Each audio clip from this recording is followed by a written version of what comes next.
Hello students, कैसे हो। आज हम लेकर आए हैं एक ऐसा टॉपिक जो एग्ज़ाम के पॉइंट ऑफ व्यू से बहुत इंपॉर्टेंट है और वो है मोमेंट ऑफ इनर्शिया। ना मोमेंट ऑफ इनर्शिया को समझने के लिए सबसे पहले हम समझते हैं कि इनर्शिया क्या होता है। ओके, फिर हम चलेंगे मोमेंट ऑफ इनर्शिया पे। दो अलग चीज़ें हैं। तो सबसे पहले इनर्शिया। अब इनर्शिया को समझने के लिए हम लेते हैं एक छोटा सा एग्जाम्पल। जैसे हम सब बस में बैठे हुए हैं और बस रेस्ट पे है। अब जैसे आप सब लोग बस में बैठे हुए हो और बस ने चलना शुरू किया, तो क्या हम सबको पीछे की तरफ एक फोर्स लगता है, बैकवर्ड जर्क जिसको बोलते हैं। अच्छा, ऐसा क्यों होता है? क्योंकि ये बॉडी रेस्ट पे है। तो अब इस बॉडी की टेंडेंसी क्या है, ये बॉडी क्या चाहती है, मैं रेस्ट पे ही रहूँ हमेशा के लिए। लेकिन जैसे बस स्टार्ट की तो अब उसकी मजबूरी है कि वो रेस्ट पे नहीं रह सकता, चलना ही पड़ेगा। ये बॉडी चाहती है रेस्ट पे रहना, फिर क्या करेगी, वो उसका अपोज करेगी कि नहीं, मुझे नहीं चलना है। लेकिन ये बॉडी तो चलना ही पड़ेगा मजबूरी में। तो इस बॉडी की वो टेंडेंसी या वो प्रॉपर्टी जो अपोज करे उसको बोलते हैं हम इनर्शिया। अच्छा, इस केस के अंदर इस बॉडी की टेंडेंसी क्या थी, रेस्ट पे रहने की, और ये हमेशा रेस्ट पे रहना चाहती है। तो ये जो उसकी जो टेंडेंसी है, ये जो इसकी चाहत है, उसको बोलते हैं हम इनर्शिया ऑफ रेस्ट। इसको बोलते हैं इनर्शिया ऑफ रेस्ट। नाउ दूसरा एग्जांपल लेते हैं। सेम बस का एग्जांपल लेंगे। बस चल रही है और उसमें सारे पैसेंजर्स चल रहे हैं। ओके, नाउ जैसे ही बस ने अचानक ब्रेक्स लगाए, सो हम सबको क्या फील होगा, एक फॉरवर्ड जर्क, हम आगे की तरफ गिरेंगे। अब ऐसा क्यों? क्योंकि फिर से वही कंडीशन, ये बॉडी जब चल रही है तो इस बॉडी की टेंडेंसी क्या है, ये बॉडी क्या चाहती है, मैं हमेशा के लिए चलती रहूं। लेकिन बस ने जैसे ब्रेक्स लगा दिए तो उसका जो लोअर पार्ट है वो तो मजबूरी उसकी रुकना पड़ेगा, अदरवाइज क्या होगा, ये फिर ऐसे टूट के गिर जाएगा। ऐसा हो नहीं सकता।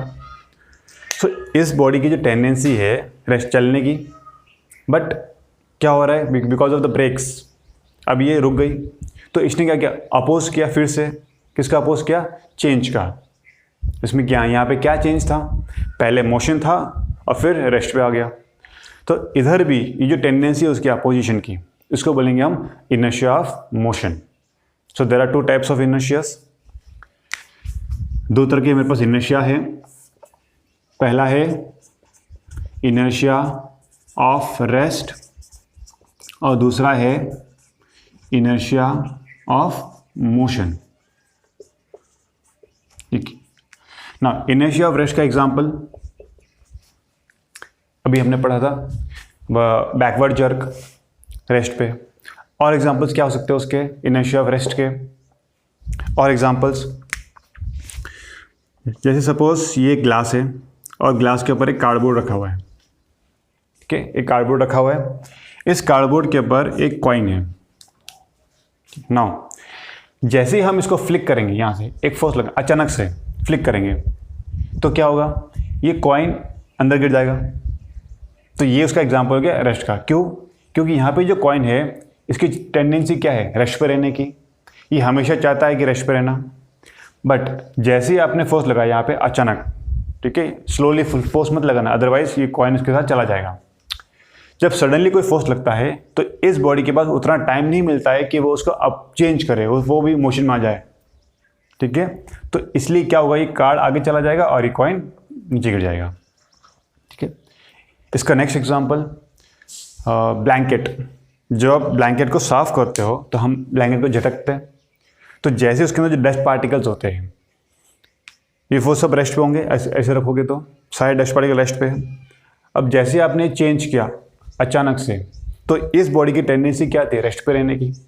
अब वो उस चेंज को एकदम से अपोज नहीं कर पा रहा है, तो वो क्या होगा, जैसे आप उसको ब्लैंकेट को अगर फ्लिक करोगे तो ये ब्लैंकेट यहाँ आ जाएगा और ये पार्टिकल यहीं रहेगा। इससे क्या हो गया, सारे डस्ट पार्टिकल ब्लैंकेट में सेपरेशन हो गया। इससे आप ब्लैंकेट को साफ करते हैं। तो ऐसे बहुत सारे एग्जांपल्स हैं हमारे रियल लाइफ के अंदर इनर्शिया ऑफ रेस्ट के लिए। ना इनर्शिया ऑफ मोशन का अभी हमने देखा कि कोई बॉडी चल रही है और चलते चलते उसमें कोई चेंज हो जाए तो उसको बोलते हैं इनर्शिया ऑफ मोशन। तो ये दो तरह के इनर्शियाज है। बट अब यहाँ पे ध्यान देने वाली बात है कि यहाँ पे जो भी फोर्स लग रहा है इन दोनों केस में वो है लीनियर फोर्स, एक स्ट्रेट फोर्स लगता है और अपोजिशन होता है। ना अब देखो इनर्शिया जो है एक और पैरामीटर पे डिपेंड करता है। एग्जाम्पल, मेरे पास दो बॉडी है या फिर मैं सकता हूँ दो स्फेरिकल स्टोन्स है, पत्थर है, और दोनों का जो वेट है वो अलग अलग है। इसका वेट है 100 kg और इसका वेट है 50 kg। ठीक है, अब मैंने क्या किया, दोनों के ऊपर फोर्स अप्लाई किया, सेम अमाउंट ऑफ फोर्स। अब बताओ बच्चों कि इन दोनों में से जैसे मैंने फोर्स अप्लाई किया, इन दोनों में से कौन सी बॉडी जो है वो ज़्यादा अपोज कर रही है, ज़्यादा अपोज कर रही है। देखो मैंने इस पर फोर्स अप्लाई किया 5 न्यूटन का, सपोज 5 न्यूटन दोनों के ऊपर। अब हो सकता है कि ये 5 न्यूटन जो है वो इस वाले बॉडी को चलाने में कैपेबल हो, लेकिन ये जो 5 न्यूटन है ये इस वाले बॉडी को चलाने में कैपेबल नहीं है। क्यों? क्योंकि इसका मास ज़्यादा है। अच्छा, इसको अगर चलाना है तो क्या 5 न्यूटन फोर्स लगेगा या उससे ज़्यादा? यस, उससे ज़्यादा लगेगा क्योंकि इसका मास ज़्यादा है। तो ये बॉडी क्या कर रही है, इस फोर्स का अपोज कर रही है। अपोज करने में ये कैपेबल है, ये इसको अपोज कर पा रही है, लेकिन ये बॉडी क्या कर रही है, इस वाले को अपोज नहीं कर पा रही है। तो ये जो टेंडेंसी है उसकी अपोजिशन की, उसको बोलते हैं इनर्शिया, हमने पढ़ा। अच्छा, अब इस केस में कौन सी बॉडी है जो ज़्यादा अपोज कर रही है? 10 kg वाली।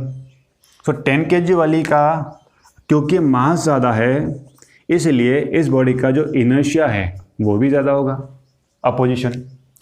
इस बॉडी का मास कम है तो इस बॉडी का इनर्शिया भी कम है।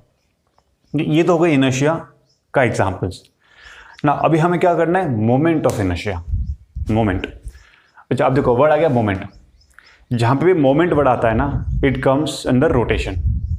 कहीं पे भी ले लो, अच्छा, चाहे मोमेंट ऑफ डाइपोल के अंदर ले लो, इलेक्ट्रोस्टैटिक्स के अंदर, मोमेंट ऑफ डायलेक्ट्रिक मोमेंट, कहीं पे भी ले लो मोमेंट्स। तो मोमेंट्स मीन्स व्हाट, कहीं पे कहीं ना कहीं रोटेशन के रिलेटेड होगा वो।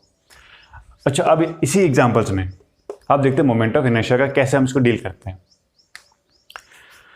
ओके, ये इनर्शिया हटा दो यहाँ से, मास वाला पार्ट ना। सपोज अब ये बॉडी, मुझे इसको अब लीनियर फोर्स नहीं देना है, मुझे क्या करना है, इस बार इन दोनों को रोटेट करवाना है, ऐसे रोटेट करवाना है।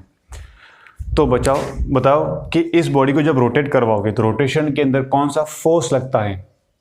टॉर्क लगेगा? फोर्स नहीं लगता है, बिकॉज फोर्स और टॉर्क एनालोगस है। तो इस केस में मुझे क्या अप्लाई करना पड़ेगा? टॉर्क घुमाने के लिए। सो सपोज करते कि हमने यहाँ पे टॉर्क अप्लाई किया τ1 और यहाँ पे टॉर्क अप्लाई किया τ2। अब बताओ फिर से कौन सी बॉडी जो है वो ज़्यादा अपोज करेगी घूमने में, मतलब मुझे ज़्यादा पावर लगाना पड़ेगा घुमाने में? इस वाले बॉडी को, क्योंकि इसका मास ज़्यादा था। अब इसी टर्म को, अब यहाँ पे हम इनर्शिया नहीं बोलेंगे, अब इसी टर्म को जब कोई बॉडी रोटेट करती है और रोटेशन के अंदर उसका अपोजिशन करेगी, तो दैट प्रॉपर्टी, इसकी जो वो प्रॉपर्टी जो चेंज करे अपोजिशन को, उसको बोलते हैं हम मोमेंट ऑफ इनर्शिया। क्या बोलते हैं इसको? Moment of inertia. अच्छा, अब इस बॉडी का भी मोमेंट ऑफ इनर्शिया होगा और इसका भी होगा। तो बताओ किस बॉडी, कौन सी वाली बॉडी ज़्यादा अपोज कर रही है घूमने में, रोटेशन में? ये वाली बॉडी। तो इसका मोमेंट ऑफ इनर्शिया ज़्यादा होगा, इसका मोमेंट ऑफ इनर्शिया कम होगा। इतना बात क्लियर हुआ कि मोमेंट ऑफ इनर्शिया एक्चुअली होता क्या है। सो moment of inertia basically means the opposition. अच्छा, इनर्शिया मीन्स व्हाट? इनर्शिया जब बात करोगे तो इनर्शिया में चेंज कैसा होता है? Linear, opposition. और moment of inertia means rotation, rotation के अंदर अपोजिशन। बस ये बेसिक, दोनों में बेसिक्स हैं। क्लियर है? तो थोड़ा समझते डिटेल में डेरिवेशन वगैरह। मेरा नाम है रोहित चौधरी और स्वागत है आपका द फिजिकल वर्ल्ड में। हम मोमेंट ऑफ इनर्शिया को डेरिवेशन करते हैं एग्जाम्पल के साथ। इतना क्लियर हुआ कि एक्चुअली होता क्या है। तो moment of inertia basically means opposition, चाहे इनर्शिया हो लीनियर वाला, चाहे मोमेंट ऑफ इनर्शिया हो रोटेशन वाला, इट बेसिकली मीन्स अपोजिशन।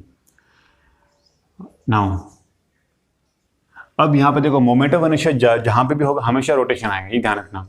और जब रोटेशन आएगा तो यहाँ पे कुछ ना कुछ एक्सिस भी होगा जिसके अबाउट वो बॉडी मूव करेगी। तो ये मेरे पास एक एक्सिस ऑफ रोटेशन है और ये बॉडी है, मास m, यहाँ से कुछ डिस्टेंस होगा r, और ये बॉडी रोटेट कर रही है। ना इस बॉडी को रोटेशन करवाने में मुझे ज़्यादा फोर्स अप्लाई करना पड़ेगा, ज़्यादा टॉर्क अप्लाई करना पड़ेगा। तो जब टॉर्क अप्लाई करोगे तो वो चीज़ क्या करेगी, अपोज करेगी तो फिर कौन सा वर्ड आएगा, मोमेंट ऑफ इनर्शिया। चलो स्टार्ट करते हैं। मैंने इस पर फोर्स अप्लाई किया, लीनियर फोर्स, क्योंकि उसको घुमाने के लिए मुझे कुछ ना कुछ फोर्स अप्लाई करना पड़ेगा। सो फोर्स का फॉर्मूला क्या होता है, mass into acceleration. Okay, now दोनों तरफ क्या करो, आर से मल्टीप्लाई करो, r into f equals to m a r. Now r into f, force into the perpendicular distance, उसको हम क्या बोलते थे, टॉर्क। तो ये फॉर्मूला किसका बन गया, टॉर्क का। Now a can be done as r alpha, क्योंकि ये बॉडी रोटेशन कर रही है। रोटेशन के अंदर जो एक्सेलरेशन लगता है that is known as angular acceleration alpha. Okay, so change करो यहाँ पे। So M into what is A, R alpha into R. So torque equals to M R square into alpha. अब देखो, अब कंपेयर करो। Comparison के अंदर ये पार्ट किसके लिए था, this formula was for linear, और ये फॉर्मूला किसके आ गया, किसके लिए, रोटेशन के लिए। और लीनियर में जो चीज़ फोर्स थी वही इसमें क्या हो गया, टॉर्क। जो यहाँ पे एक्सेलरेशन है वो यहाँ पे क्या बन गया, एंगुलर एक्सेलरेशन। ठीक है। अच्छा, अब यहाँ पे जो मास है वहाँ पे यहाँ पर क्या बन गया, एम आर स्क्वायर। ना इसी को हम क्या बोलते हैं, I, moment of inertia. So torque equals to I alpha. ना मोमेंट ऑफ इनर्शिया का फॉर्मूला क्या हो गया, M into are square. Now अब देखो, mass, moment of inertia depend किस पे कर रहा है, मास पे कर रहा है और डिस्टेंस पे, लेकिन डिस्टेंस का स्क्वायर। सपोज इसका मास मैं बढ़ा दूँ, मास को m1 और m2 मास बढ़ा दूँ, तो जैसे मैंने मास बढ़ा दिया, हैवी ऑब्जेक्ट है तो उसको ज़्यादा फोर्स अप्लाई करना पड़ेगा, ज़्यादा अपोजिशन होगा।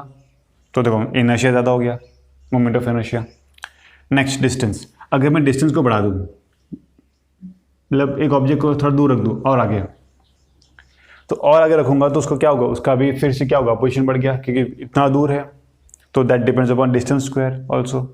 तो ये हो गया मोमेंट ऑफ इनर्शिया का फॉर्मूला। तो स्टार्ट करते हैं। फर्स्ट न्यूमेरिकल में देयर आर 4 बॉडीज, मेरे पास 4 बॉडी है और हर बॉडी का मास सेम है। ये चारों बॉडी जो है वो इस तरह से अरेंज की गई है so that they form a rectangle, sorry square. इन चार बॉडी का mass 2 kg, 2 kg, 2 kg and 2 kg। हर एक का मास सेम है और हर एक का जो डिस्टेंस है, दो बॉडी के बीच का डिस्टेंस, वो भी सेम होगा, 2 मीटर्स, बिकॉज ये एक स्क्वायर ऑब्जेक्ट बना रहा है। अब मुझे इसमें क्या फाइंड करना है, मुझे फाइंड करना है इस एक्सिस के about what will be the moment of inertia, और इस एक्सिस के अबाउट। मैं इसी के अंदर दो क्वेश्चन ले रहा हूँ। ओके, समझ में आ रहा है चीज़ें। इस एक्सिस के अबाउट कि अगर मैं इस पूरे सिस्टम को ऐसे घुमाऊँ तो कितना होगा मोमेंट ऑफ इनर्शिया, और अगर मैं सिस्टम को इस एक्सिस से घुमाऊँ, एक्सिस मेरे यहाँ पर है, ऐसे घुमाऊँ तो कितना होगा moment of inertia. So let us take this is your I1 and this is your I2। इसके अबाउट जो मोमेंट ऑफ इनर्शिया है वो I1 है और इसके अबाउट जो मोमेंट ऑफ इनर्शिया है वो I2 है। ठीक है, तो स्टार्ट करते हैं। मोमेंट ऑफ इनर्शिया का फॉर्मूला क्या है, m into are square, basic formula. Okay, now start करते हैं। सबसे पहले इस वाले एक्सिस के लिए मुझे I1 फाइंड करना है। I1 equal to m into are square. कितने बॉडी मेरे पास, 4 बॉडीज है। अब चारों बॉडी का जो मोमेंट ऑफ इनर्शिया है वो क्या होगा, मास इंटू डिस्टेंस स्क्वायर। तो सबसे पहले इसके लिए इसे देखते हैं। इस बॉडी के लिए मास कितना है, 2 इंटू डिस्टेंस क्या है इसका, उस एक्सिस ऑफ रोटेशन से इस बॉडी का एक्सिस ऑफ रोटेशन से डिस्टेंस कितना, 0, क्योंकि उसी एक्सिस पे लाई कर रहा है, तो इसका डिस्टेंस 0 हो गया।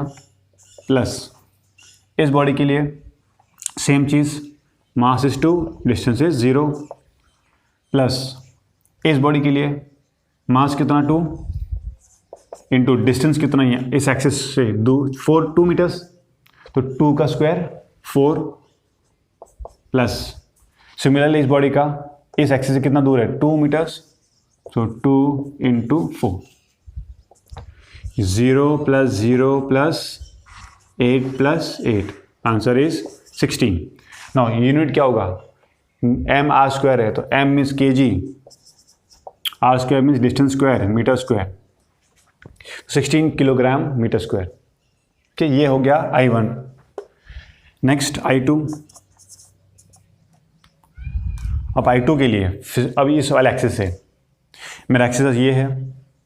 अब बताओ बच्चों कि इस वाले एक्सिस से क्या कोई बॉडी है जो इसके ऊपर लाई कर रहा है? नहीं, कोई भी बॉडी नहीं है। इसका मतलब यहाँ पे 0 तो होगा नहीं किसी का ना। ये बॉडी यहाँ से कितना दूर है 1 मीटर, क्योंकि इसका हाफ हो जाएगा 1 मीटर। ये बॉडी यहाँ से कितना दूर है 1 मीटर। ये बॉडी कितना दूर है 1 मीटर, ये वाली बॉडी 1 मीटर। दैट मीन्स हर एक का डिस्टेंस 1 मीटर है और हर एक का मास कितना 2। दैट मीन्स अगर मैं एक बॉडी की बात करूँ, इस बॉडी की, तो मास इज 2 एंड डिस्टेंस कितना होगा 1 स्क्वायर मीन्स 1। ये हो गया एक बॉडी का मोमेंट ऑफ इनर्शिया। अब हर एक बॉडी जो है उतना ही होगा। That means can I multiply by 4, because मेरे पास 4 बॉडीज है, तो मल्टीप्लाई बाय 4। सो ये कितना होगा, ये आंसर आएगा 8।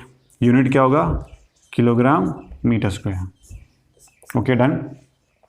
तो देखो अब किस एक्सिस के अबाउट मुझे घुमाने में ज़्यादा मेहनत करनी पड़ेगी। 16 इसका ज़्यादा है, I1 16। सो I1 के अबाउट जो मोमेंट ऑफ इनर्शिया वो ज़्यादा है, क्योंकि I1 के अबाउट जब इसको घुमाऊंगा सिस्टम को, तो ये ज़्यादा अपोज करेगा। ज़्यादा अपोज करेगा तो ज़्यादा मोमेंट ऑफ इनर्शिया होगा। ओके, और इस वाले एक्सिस को घुमाने में मुझे कम मेहनत करनी पड़ेगी, वो जल्दी घूम जाएगा क्योंकि 8 है उसका। क्लियर इतना? Now next question.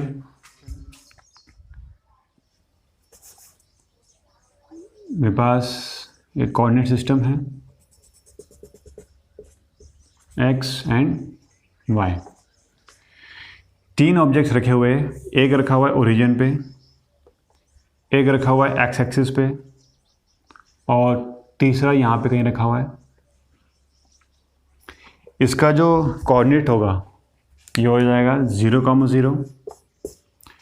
इसका कोऑर्डिनेट लेट अस अज्यूम 4,0 और इसका कोऑर्डिनेट्स 2,4। ठीक है, ये कुछ कोऑर्डिनेट्स हैं। नाउ ये तीनों क्या किस तरह कौन सा सिस्टम फॉर्म कर रहे हैं? दे आर फॉर्मिंग एक ट्रायंगल की तरह कुछ फॉर्म कर रहे हैं इन लोग ऐसे। ठीक है, तो एक तरह से ट्रायंगल की तरह एक ऑब्जेक्ट हो गया मेरा। नाउ अब मुझे फाइंड करना है moment of inertia about x axis and y axis. So I want to find I x and I want to find IY. IX means what? Moment of inertia about x axis, इसके about। जब मैं इसको ऐसे घुमाऊंगा तब क्या होगा, ये वाला सिस्टम और ये वाला। This is your IY and this is your IX। चलो स्टार्ट कर सबसे पहले IX। So IX is equal to, जो IX में ऐसे घुमा रहा हूँ मैं, ये वाला मेरा एक्सिस ऑफ रोटेशन है और इस सिस्टम को मैं ऐसे घुमा रहा हूँ। जब ऐसे घुमाऊंगा तो कितना मोमेंट ऑफ इनर्शिया होगा? अब बताओ, अगर ये एक्सिस ऑफ रोटेशन है तो कौन से 2 ऑब्जेक्ट्स हैं जो इसी पे लाई कर रहे हैं? ये वाला और ये वाला।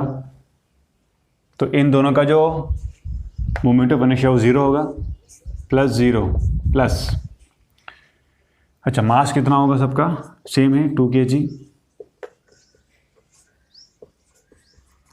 नाउ इस वाले बॉडी का देखना। अब देखो ये एक्सिस ऑफ रोटेशन है, तो बताओ इस एक्सिस ऑफ रोटेशन से ये बॉडी कितना दूर है? इतना दूर है, डिस्टेंस ये वाला पार्ट। अब ये डिस्टेंस जो होगा क्या वो y कोऑर्डिनेट होगा? This will be y coordinate, और y कोऑर्डिनेट कितना है उसका? 4, y कोऑर्डिनेट 4 है। सो इस वाले बॉडी का मोमेंट ऑफ इनर्शिया कितना होगा? Mass into distance square 4 square. So ये हुआ 4 square 16, 16 into 32 unit kg metre square IY। ना IY मीन्स अब ये एक्सिस ऑफ रोटेशन ये वाला, इस मुझे बॉडी को ऐसे घुमाना है या ऐसे घुमाना है, कैसे भी घुमा दो। अब बताओ कितने बॉडी है जो इसके एक्सिस के ऊपर लाई कर रहे हैं? एक बॉडी है तो इसका 0 हो जाएगा डायरेक्टली 0 प्लस। ना इस बॉडी का इस एक्सिस से कितना दूर डिस्टेंस है? ये डिस्टेंस मुझे फाइंड करना है। दैट मीन्स ये कितना होगा? इसका x कोऑर्डिनेट होगा, x कितना 4। सो मास 2 into distance square is 4 square plus इस बॉडी का ये एक्सिस ऑफ रोटेशन है, तो यहां से ये बॉडी कितना दूर है? इतना दूर होगा ये। दैट मीन्स ये क्या हो जाएगा? ये हो जाएगा ये वाला पार्ट इसका half, that means 2 coordinate. So mass 2 into distance कितना है? 2 स्क्वायर। सो ये 2 ये हो गया 16, 2 32 प्लस 2 स्क्वायर 4, 4 2 ज़ा 8। So answer is 40 kg metre square. Okay done. So किस एक्सिस के अबाउट मोमेंट ऑफ इनर्शिया ज़्यादा है? IY के अबाउट मोमेंट ऑफ इनर्शिया ज़्यादा है ना। क्लियर? एक और क्वेश्चन करते हैं। ये एक स्क्वायर की तरह बनेगा ऑब्जेक्ट जिसके चारों कोनों पे ऑब्जेक्ट्स रखे हुए 2 kg सेम मासेस है। अच्छा, और सेम स्क्वायर है तो उसका डिस्टेंस कितना होगा? 2 मीटर्स। इसको मिलेगा 2 metres. The distance between all the object is same 2 metres. Now मेरे पास एक्सिस ऑफ रोटेशन जो है इस बार ये पास कर रहा है यहाँ से, सेंटर से, ये वाला एक्सिस ऑफ रोटेशन ऐसे रखा हुआ है और एक्सिस ऐसे पास कर रहा है। क्लियर इतना? नो, मुझे फाइंड करना है इस वाले का सिस्टम का मोमेंट ऑफ इनर्शिया। सिस्टम का स्टार्ट करते हैं फिर से वही चीज़। बताओ ये एक्सिस ऑफ रोटेशन है तो क्या कोई बॉडी इस एक्सिस के ऊपर लाई कर रही है? नहीं, कोई नहीं कर रही है। इसका मतलब 0 तो होगा नहीं। अब चारों बॉडी का कुछ ना कुछ मोमेंट ऑफ इनर्शिया होगा। अच्छा, अब बताओ बच्चों की चारों बॉडी जो है इस एक्सिस से क्या इक्वल डिस्टेंस पे होगी? यस, सारी बॉडी जो है वो यहाँ से इक्वल डिस्टेंस पे होगी। सपोज ये डिस्टेंस r हुआ तो ये भी r हो है और ये भी r होगा, ये भी r होगा।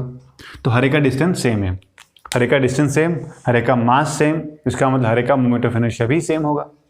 तो मुझे करना क्या है? मुझे सिर्फ एक का फाइंड करना है और मल्टीप्लाई बाय 4 करना है। तो स्टार्ट करते हैं। सबसे पहले इसका फाइंड करना है मुझे। अब इसका फाइंड करना है तो I is equals to, so I1 is equals to mass 2 into distance square is r square. ना ये r कितना होगा? ये r जो होगा वो होगा डायगोनल का हाफ, डायगोनल डिवाइड बाय 2। अब किसी भी स्क्वायर के डायगोनल का फॉर्मूला √2 इंटू साइड कितना 2 डिवाइड बाय 2। सो ये आंसर आया मेरे पास √2। सो यहाँ पे रिप्लेस करो उसको, 2 इंटू √2 स्क्वायर इक्वल्स टू ये हो जाएगा 2 to 4 kg metre square. Now एक आ गए 4, तो कितने बॉडी मेरे पास? 4 बॉडी है, multiply by 4। So I for the system is equal to 4 into 4, answer is 16 kg metre square. ये मेरे पास पूरे सिस्टम का मोमेंट ऑफ इनर्शिया। क्लियर इतना? सो होप आपको ये लेक्चर अच्छा लगा होगा। खुश रहिए, पढ़ते रहिए। All the best.